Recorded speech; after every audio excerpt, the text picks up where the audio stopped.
kita semua paham bahwa beliau memiliki hak prerogatif. Atas evaluasi, beliau memutuskan untuk melakukan perubahan formasi. Kita sudah pelajari kelemahannya, ke depan akan kita perbaiki. Mungkin 2 bulan 3 bulan sekarang Indonesia cerah kelihatan lagi. Tadi kami sempat di briefing sebentar oleh Presiden, secepat mungkin, sesegera mungkin untuk bekerja.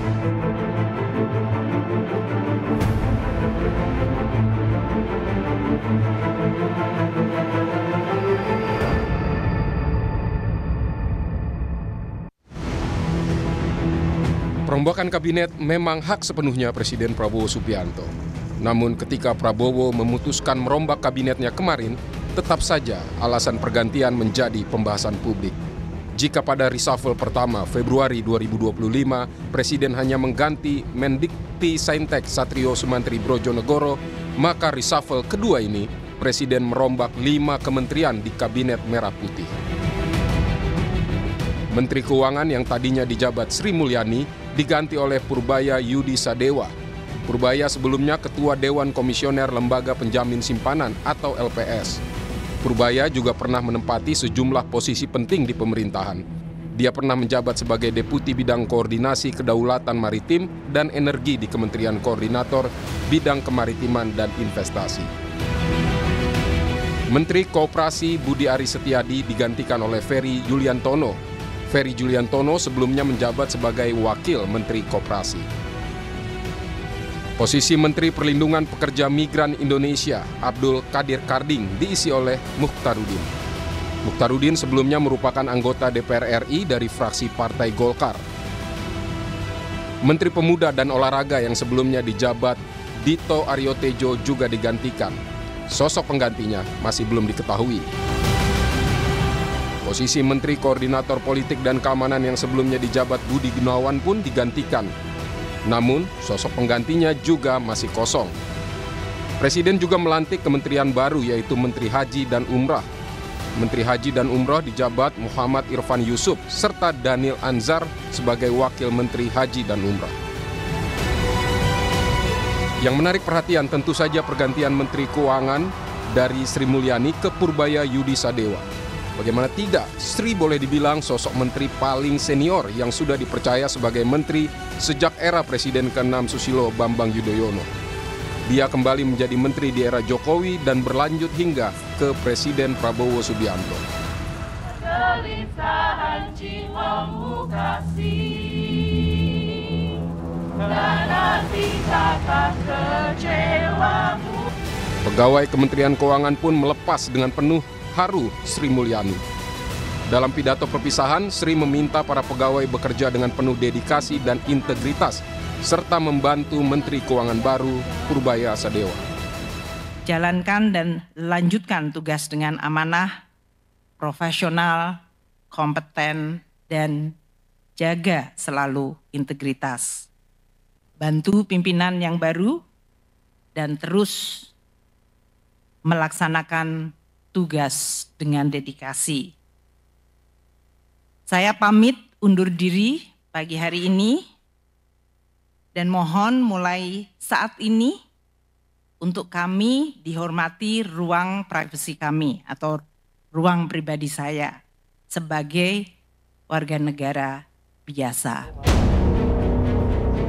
Sepekan sebelumnya Sri Mulyani terkena musibah ketika aksi penjarahan terjadi di rumahnya di kawasan Bintaro. Sri Mulyani menyebut usai penjarahan dia tetap hadir di Istana Negara mengikuti rapat kabinet bersama Presiden Prabowo Subianto dan Wakil Presiden Gibran Rakabuming untuk membahas langkah-langkah mengembalikan ketertiban. Sementara pergantian Menteri Perlindungan Pekerja Migran Abdul Qadir Karding tak lama setelah heboh fotonya dan Menteri Kehutanan Raja Juli Antoni bermain domino dengan bekas tersangka kasus pembalakan liar Aziz Welang. Dalam klarifikasinya, Karding minta publik tak menyalahkan Raja Juli sebab dirinya bertanggung jawab penuh saat mengundang Raja Juli main domino. Yang ngundang Pak Raja Juli itu saya dan itu di posko saya. Jadi kalau ada apa-apa saya tanggung jawab penuh. Tapi salahkan Raja Juli. Tapi personal kenal nggak sih Pak sama Aziz Welang itu? Nggak kenal. Saya aja baru kenal setelah saya jadi seksi, setelah ada kejadian baru saya approve. Dan clear juga dia secara hukum nama saya. Sebelumnya, Abdul Qadir Karding juga menjadi sorotan setelah sempat meminta warga negara Indonesia mencari pekerjaan di luar negeri saja. Namun, Karding kemudian memberikan klarifikasinya. Konteksnya saya bicara itu adalah tidak ada istilah mengusir. Saya mengatakan bahwa ada alternatif pilihan yang cukup menjanjikan, yaitu bekerja di luar negeri. Saya harus menjadikan peluang kerja di luar negeri ini sesuatu yang dapat membantu mengurangi pengangguran, kemiskinan, dan juga berdampak pada pertumbuhan ekonomi masyarakat. Sosok yang juga di-reshuffle adalah Budi Ari Setiadi yang menjabat Menteri Koperasi. Sebagai pendiri Relawan Projo, Budi Ari dikenal sebagai loyalis Presiden ke-7 Joko Widodo. Di era Joko Widodo, Budi sempat menjabat sebagai Menteri Komunikasi dan Informatika. Nama Budi Ari sempat menjadi kontroversi karena disebut dalam persidangan kasus judi online. Budi Ari menegaskan sama sekali tidak terlibat dalam kasus itu. Jadi bukan disebut atau menerima, tapi mereka itu kesepakatan di antara mereka, bukan saya bersepakat dengan mereka gitu. Itu lengkap kok di berkasnya. Jadi menurut yang kami tangkap itu kan disebut menerima alokasi 50%. Nah, pertanyaan berikutnya adalah apakah saya tahu? Saya tidak tahu. Apakah mereka pernah memberitahu? Mereka tidak pernah memberitahu. Yang ketiga, apalagi aliran dana. Media mengutip tergesa-gesa atau misleading atau memframing dan cenderung fitnah ke saya.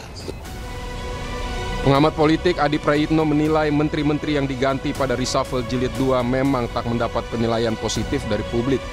Namun juga penting, publik menunggu apakah pergantian menteri bisa memperbaiki kinerja pemerintahan sehingga menjawab masalah hidup masyarakat sehari-hari. Ya, artinya menteri yang kemudian diganti ini kalau kita mau jujur adalah menteri yang sebenarnya tinggal nunggu waktu untuk melakukan pergantian. Karena dalam evaluasi publik ini kan resultantenya tidak positif, dia negatif, selalu mendapatkan sorotan. Yang kita harapkan dari evaluasi ini adalah soal bagaimana pergantian kabinet adalah memperbaiki kinerja tentu saja. Soal ekspektasi publik tentang kemiskinan, soal ketenagakerjaan, terkait dengan kemiskinan dan pengangguran, itu memang harus segera ada solusinya, Audrey. Publik itu tidak terlampau peduli dengan faksionalisasi yang ada. Publik tidak terlampau peduli siapa yang punya interest terkait dengan kepentingan politik di negara ini. Tapi at the end secara prinsip adalah pergantian kabinet, ada reshuffle dengan menteri yang baru, adalah performa kinerja mereka itu harus sesuai dengan harapan. Bahwa menteri yang baru itu harus mampu memberikan satu jaminan bahwa ketika dia ditunjuk dan kemudian menjadi menteri adalah sebagai sesuatu yang memang harus sesuai dengan ekspektasi. Tapi nama-nama ini sesuai.